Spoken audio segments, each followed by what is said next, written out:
ஆண்டவருடைய வருகையை எதிர்பார்த்து இருக்கிறோம்.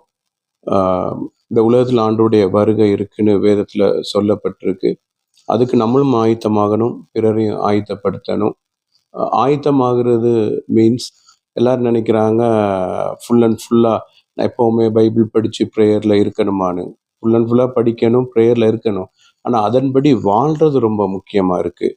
அதே மாதிரி எங்கள் சரீரம் கடவுள் தங்கும் ஆலயம்னு சொல்லப்பட்டிருக்கு.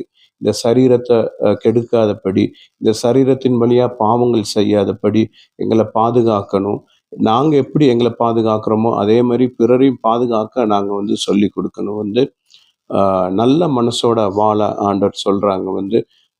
சமாதானமா, சந்தோஷமா, எல்லாரோடையும் ஒற்றுமையா இருக்கணும். ரொம்ப முக்கியம் பரிசுத்தமாய் வாழ்றது. பரிசுத்தமா இருந்தா தான் நம்ம கடவுள்கிட்ட போக முடியும். பரிசுத்தம் இல்லைன்னா கடவுளுடைய காரியத்தில் நம்ம ஈடுபட முடியாது. அதனால எங்களுக்கு ஒரு நல்ல மனமாற்றம் தேவை. அதுதான் ஆயத்தமாகுங்க, ஆயத்தமாகுங்க, ஆண்டவருடைய வருகைக்கு ஆயத்தமாகுங்கன்னு நிறைய பேர் சொல்றாங்க.